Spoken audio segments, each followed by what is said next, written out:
ટીવી9ની vote યાત્રા આજે એક એવા લોકસભા ક્ષેત્રમાં આવી ગઈ છે કે જે તેના ચળકાટ માટે દુનિયાભરમાં વખણાય છે. વાત કરી રહ્યા છીએ સુરતની. આજે સુરતની જનતાનો મિજાજ જાણવો છે. આમ તો એવું કહેવાય છે કે સુરત એ ભારતીય જનતા પાર્ટીનો ગઢ છે, પરંતુ આ ચૂંટણીમાં કોનો વધશે ચળકાટ અને કોનો પડશે લોચો તે જાણવું છે. આપણે વાત કરીશું અહીંની સ્થાનિક સમસ્યાઓની. તમામ મતદાતાઓને મળીશું અને જાણીશું વોટ યાત્રા દ્વારા અહીંની જનતાનો મિજાજ. તો જોડાઈ જાઓ વોટ યાત્રામાં.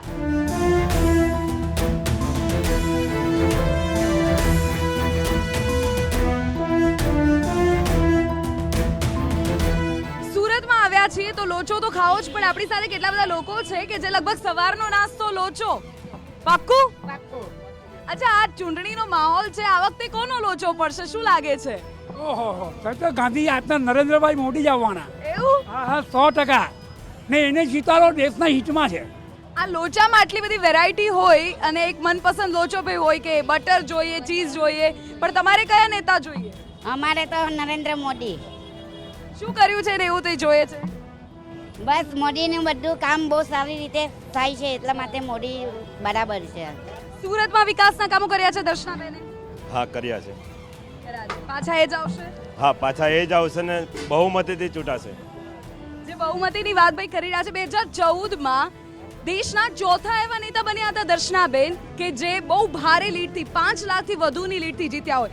હવે અહીંના લોકો તો કહી રહ્યા છે કે લોચો કોંગ્રેસને પડશે. વધુ કેટલાક લોકોને પૂછી અને જાણી કે ચળકાટ કોનો વધશે અને લોચો કોને પડશે. પ્રશ્ન એ છે કે તમે તમારા સાંસદને જોઈને મત આપશો કે પછી વડાપ્રધાનના ચહેરાને જોઈને? મોદીને જોઈને જ વોટ આપશું. હું કોર્પોરેટ સેક્ટરમાં સર્વિસ કરું છું. 2008માં જ્યારે કોંગ્રેસ હતું ત્યારે હું જ્યારે સર્વિસ કરતો ત્યારે ઘણી કંપનીઓ બંધ થઈ ગઈ હતી ને અમારે ઘરે બેસવાના વારા આવ્યા હતા. જ્યારથી મોદી સરકાર આવી છે અમારા બિઝનેસમાં ટોટલી તેજી છે. કોઈ રીતની મંદી, સુરતમાં જે બધા બોલે છે મંદીનો માહોલ છે, આ માહોલ છે, કોઈ માહોલ નથી. એકદમ સારું ચાલે છે. સુરત પહેલાં કરતાં 2008માં કોંગ્રેસ હતું એના કરતાં વધારે સારા માહોલમાં ચાલે છે. એટલે જીએસટી ને નોટબંધીની કોઈ કશું જ નથી, કોઈને કોઈ અસર નથી, સારી રીતે ચાલે છે. એવું કહીને બધા કહીનો તો આ કાપડ ઉદ્યોગ ઠપ થઈ ગયો. એ બધા કોંગ્રેસના જ કહેતા જતા છે. મોદીનું કોઈ એવું છે નથી કરવાનું. મોદીએ કર્યું છે, સારું કામ કર્યું છે, વિકાસનું સારું કામ કર્યું છે. આજે અડાજણમાં છે ને એટલો બધો ટ્રાફિકનો પ્રોબ્લેમ હતો ને તે એટલો સોલ્વ થઈ ગયો છે ને મોદીના રાજમાં કે આજે ટ્રાફિકનું આમ નામે કશું નથી સુરતમાં. એકદમ સારામાં સારી વ્યવસ્થા ઊભી કરેલી. ગુજરાતમાં લઈને તો ગુજરાતીઓને કરી પણ વડાપ્રધાન તરીકે દેશના દરેક નાગરિકની લાઈફ એકદમ ઇઝી મૂવિંગ કરી આપી છે ને એ ટ્રેક પર જઈ રહેલા છે.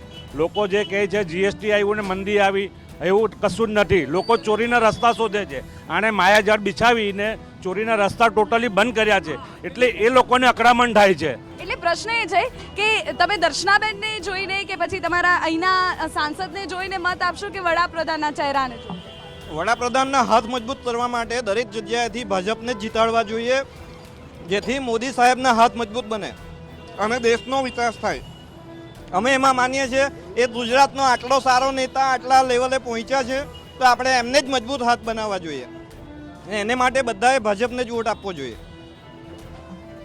તો લોચા ખાધા કદાચ સવારના બ્રેકફાસ્ટ સાથે લોકો અત્યારે ચૂંટણીની આ ગરમ ચર્ચા કરી રહ્યા છે અને કહી રહ્યા છે કે જેટલો ગરમ લોચો છે એટલા જ ચૂંટણીના આ ગરમ માહોલમાં જે તેઓની સમસ્યાઓ છે તેમનું સમાધાન અત્યારે અહીંના સાંસદે તો કર્યું છે.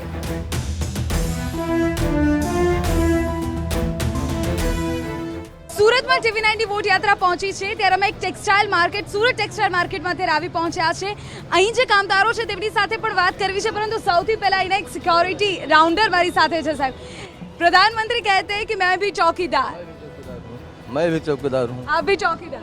अच्छा, તમે અહીંયા કામ કરો છો? બધા હા, કરે છે. काम करो છો? हाँ, कर। टेक्सटाइल मार्केट में काम करते टेक्सटाइल में हैं? कितने लोग यहाँ आपके साथ काम करते हैं? कहाँ से आए आप? राजस्थान से. राजस्थान से यहाँ काम करना है हाँ तो नौकरी रोजगारी मिल जाती है? हाँ, मिल जाती है.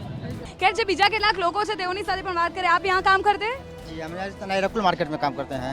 आप कहाँ से? गुजरात से ही हम है? लोग यूपी से हैं. रूपाणी जी के पास आए. हम योगी जी को भी नहीं छोड़े हैं, मोदी जी को भी नहीं छोड़े. हम लोग को साथ में लेकर चलते हैं. जैसे वो लोग हम लोग को साथ लेकर चलते हैं, हम लोग उनको साथ लेकर चलते हैं. रोजगारी मिल जाती है? जी, बहुत रोजगार मिला है. માર્કેટના મેનેજર છે આપણી સાથે. કેવું બધાને રોજગારી મળી જાય અહીંયા ટેક્સટાઇલ માર્કેટમાં? નોટબંધી, જીએસટી આ બધું જ થયું, કોઈ અસર થઈ અહીંયા? कोई असर नहीं है, सबको नौकरी मिल रहा है. लोग उत्तर प्रदेश, बिहार हर जगह से आते हैं तो रोजी रोटी मिल रही, तो ही यहाँ पे है ना. લગભગ કેટલા લોકો કામ કરતા હશે? अरे मत पूछिए कितने ले, पूछिए कि कम से कम लाखों में पूछिए, करोड़ों में पूछिए। मैं समझ रोजगारी का सवाल तो कांग्रेस उठा रहती है कि कहाँ रोजगार है, प्रधानमंत्री वो तो नहीं दे पाए। जो 70 साल में कुछ नहीं दिया है वो ज्यादा पूछेगा। जो आदमी दूसरे को भोजन नहीं दे सकता, वो एक दिन कहीं जाता है खाना खाने, वो पूछता है कि खाना ठीक है कि नहीं है। वो पूछता है खाना ठीक नहीं है, क्योंकि वो दूसरे को खिला नहीं सकता, और जो खिलाता है उसमें तमाम कमियां लोग निकालते हैं।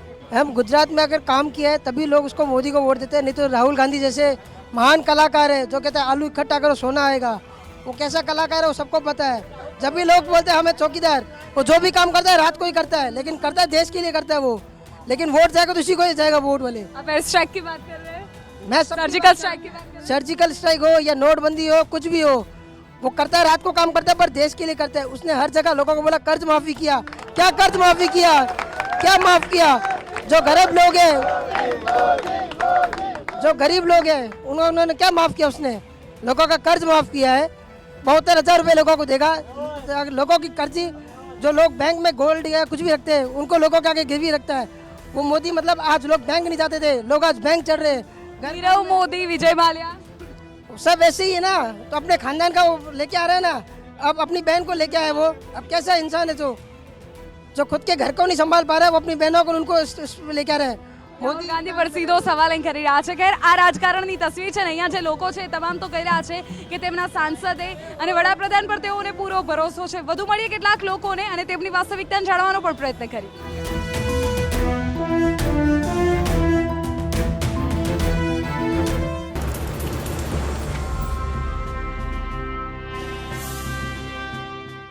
TV9 ગુજરાતીની YouTube ચેનલને સબસ્ક્રાઇબ કરો અને બેલ બટન જરૂરથી દબાવો જેથી દરેક વિડીયોના નોટિફિકેશન તમને મળતા રહે.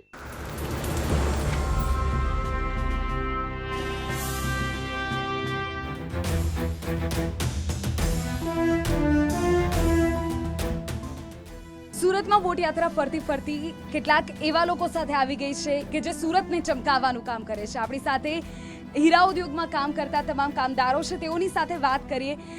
आप लोग कितने सालों से गुजरात में हैं? 2009 से. 2009 से. वोट देते हैं? वोट देते हैं आप? वोट देते हैं ना. देते हैं. रोजगारी मिल जाती है यहाँ पे सबको? हाँ.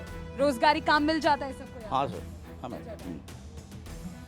और ये लोग जो है अपने फ्री टाइम में अभी खाना खा रहे हैं, उन लोगों के साथ हम बात करते हैं. आप कहाँ से हैं?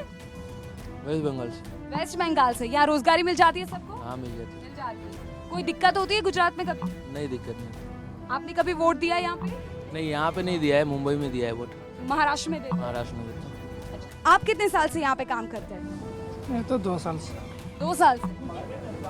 और आप कितने साल से काम करते हैं? मैं तो अभी 6 महीने हुआ. कहाँ से आए? जयपुर से. उदयपुर से. तो जयपुर से तो रोजगारी मिल जाती है गुजरात में, कोई दिक्कत नहीं होती? नहीं कोई दिक्कत नहीं होती. महंगाई? नहीं वो तो सही है. સહી હે. તો આ બધા લોકો છે કે જે કહી રહ્યા છે કે મોંઘવારી, રોજગારી, આ તમામ બાબતોની વાતો ભલે ચૂંટણીના દરેક રેલી અને સભામાં થતી હોય, પરંતુ વિકાસના કામો સુરતમાં તો થયા છે. અને હીરા બજારમાં કામ કરતા તમામ કામદારો કહી રહ્યા છે કે જે કામ થયા છે એ ડેવલપમેન્ટને લઈને તેઓ અત્યારે ખુશ છે.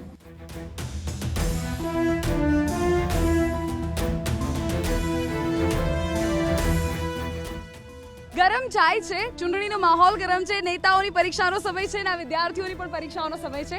આપણી સાથે કેટલાક વિદ્યાર્થીઓ છે. એક તો આ ચાય પે ચર્ચા 2014માં બહુ ખરી. વડાપ્રધાને યુથ, આપણા યુવા દેશ કહેવાય છે. મને કહો, કેટલા પહેલી વખત મત આપવાના છે? આ મારી ચાય તમને. હવે એ કહો કે શું જોઈને મત આપશો? પહેલી વાર આપો છો તો? પહેલી વાર આપું છું તો મત મારો મતલબ મેઇન મારો મોટો એ રહેશે કે મતલબ ગવર્મેન્ટ જે મતલબ સ્ટુડન્ટ્સ છે, જે મતલબ બેઝિક મતલબ લોકો છે, કોમન મેન છે, એ લોકો માટે કેટલું કામ કરે છે, કેવી કઈ પોલિસીસ બનાવે છે, એ લોકો માટે એ લોકોને હેલ્પ થાય છે કે નહીં. મતલબ કે જે આપણા કન્ટ્રીમાં જે મતલબ જે લોકો મતલબ જે ઓલરેડી એસ્ટાબ્લિશ છે, જે લોકો મતલબ ઓલરેડી જે મતલબ પોતાનું બિઝનેસ પોતાનું સેટ કરીને બેઠા છે, તો એ લોકોને બહુ ફરક નહીં પડશે. પણ જે લોકો બેઝિક કોમન મેન છે, મિડલ મેન છે, તો એ લોકો માટે ગવર્મેન્ટ કેટલું કામ કરી રહી છે, સ્ટુડન્ટ્સ માટે કેટલું કામ કરી રહી છે, એ વસ્તુને હું કન્સિડર કરીને આઈ ટેક અ વોટ. સુરતમાં સ્ટુડન્ટ્સ માટે ખાસ ધ્યાન રખાવું છે, જે સરકાર અત્યારે છે એ પ્રોપર કામ કરે છે.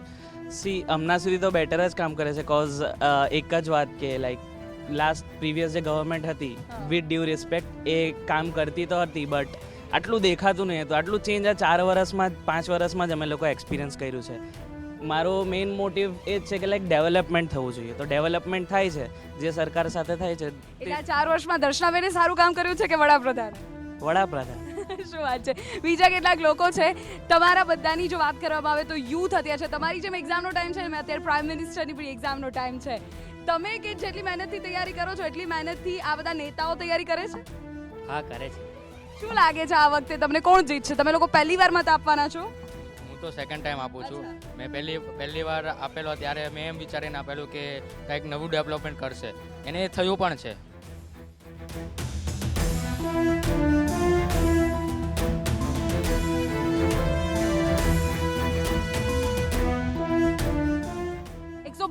બ્રિજ છે ને તમારા સુરતમાં? હા હા 122 બ્રિજ છે. તો એ ટ્રાફિકની પ્રોબ્લેમ રહે છે, બધાને અટવાઈ જવું પડે યુવાઓને?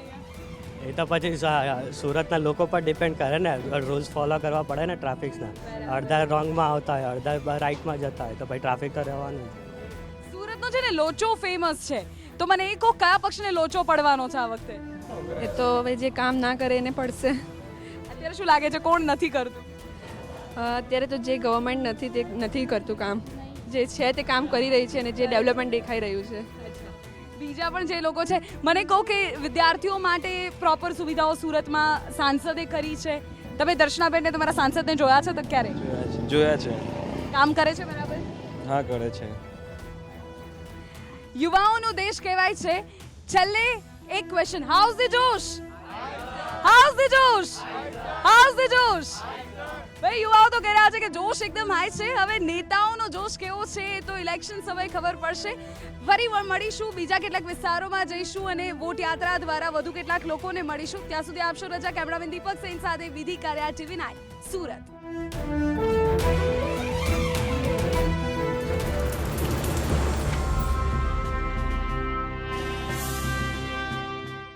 TV9 ગુજરાતીની YouTube ચેનલને સબસ્ક્રાઇબ કરો અને બેલ બટન જરૂરથી દબાવો જેથી દરેક વિડીયોના નોટિફિકેશન તમને મળતા રહે.